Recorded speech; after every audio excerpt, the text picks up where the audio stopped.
You know what I find funny? The people most obsessed with tearing down Britain's statues, they never seem too bothered about tearing down the titles that they benefit from. The statues must go. The peerages, however, they're absolutely fine. Enter Baroness Debbonaire, who wants the statue of Clive of India removed from outside the Foreign Office in London. It's giving empiresplaining. Because apparently the statue of Clive of India is now the emotional equivalent of a hate crime. And the solution, well, naturally, we just take it down. Because if you can't rewrite the past, well, at least you can remove the bronze bits, right? Apparently it's no longer helpful. Helpful to what exactly? Public memory? Historic literacy? Or just the optics of virtue signalling in velvet robes?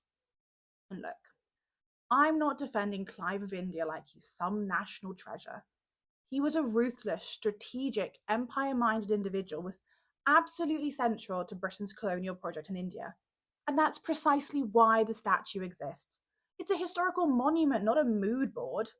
I've never walked past the statue and thought, excuse me, this isn't affirming my worldview. Because it's not supposed to. It's not a mirror, it's a marker of time, of power, of complexity. History isn't meant to flatter us, it's meant to form us.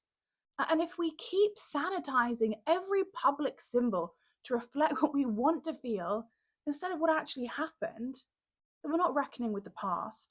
We're just redecorating it.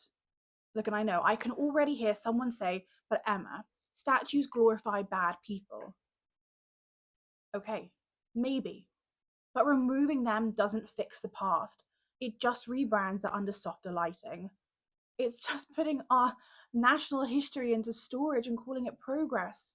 History isn't tidy, it's not supposed to be. That's why we remember it. Now, here's where things get properly ironic. Baroness Debbonaire didn't inherit her title. She got it after losing her seat in the 2024 general election to the Green Party, no less. And before that, she was Shadow Secretary of State for Culture, Media and Sport. Yes, culture. So let's take a beat here. The woman who once held the Labour brief for British culture is now trying to airbrush it. Sorry, if you don't actually like British culture, the good, the bad, the messy, the imperial, the evolving, then why are you curating it? It's giving, I lost the culture war, so now I'm editing the museum catalogue. She didn't reject the Lords. She accepted her peerage. She didn't suggest reforming elite privilege. She just wants the statue outside the Foreign Office taken down because it looks unhelpful. So it's not about dismantling empire. It's about rearranging the foyer. It's giving aesthetic revolution, not actual reform. The statue must go. The power can stay. Oh, how convenient. Let's also talk about this tired idea that the existence of a statue like Clive's is somehow preventing racial progress. Because newsflash, it's not. British-Indian relations are strong. The Indian diaspora in the UK is one of the most successful, respected, and economically stable demographics in this country. British Indians consistently outperform academically, culturally, and yes, on the housing ladder. More Indians per capita own homes in London than white Britons. That's not oppression. That's prime postcode energy. And we're going to act like a statue is the problem. Let's also not forget that the UK has had a Prime Minister of Indian descent before Labour have even had a woman lead their party. The party that loves to brand itself as progressive has never even been led by a woman or an ethnic minority. Meanwhile, the Tories, those backward brutes, gave us Rishi Sunak and is currently being led by Kemi Badenoch. That's real world progress, not performative politics. If we're deleting statues being problematic, well, we better be clearing out Westminster by Monday. So when Baroness Debbonaire tries to reframe the statue removal as some sort of overdue justice, it feels less like activism and more like a costume change. And I want to say something that I don't think anyone ever seems to be brave enough to say. Clive of India is part of Baroness Debonaire's culture. She was born in Peterborough. She's British. Just like Rishi Sunak and Kemi Badenoch and Keir Starmer, they're all British. Being British means you inherit all of it, the good and the bad. If you were born here, live here, speak on behalf of this nation, wield power within its institutions, then this history is yours. All of it. You don't get to wear the British identity like a trench coat and then throw away the tags. You cannot have your cake and eat it too.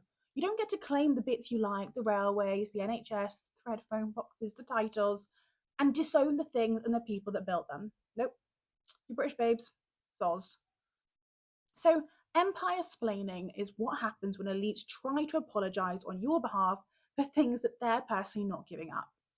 They'll tear down statues of the empire, of the men that built the empire, while reclining on red velvet in the buildings built by the empire. They'll rewrite the plaques, but they'll keep the power because they don't actually want to share culture. They want to curate it in their image. But history doesn't need to be curated for comfort, it just needs to be faced honestly and humbly. And if we don't keep the symbols, we forget the lessons. It's not about glorifying the past, it's about growing up enough to deal with it. Because Britain isn't a blank canvas to be emotionally redecorated every 5 years, depending on who feels loudest. You don't get to remove history like it's a mismatched cushion. We're not here to create an Instagrammable version of the past, we're just here to understand it in full, brutal, beautiful colour. If anything, Clive's statue should be contextualised with plaques and counter narratives and historical framing.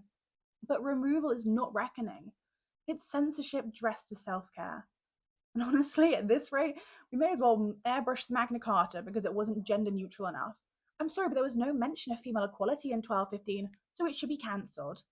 This isn't cultural healing, it's editing history. So no, Baroness.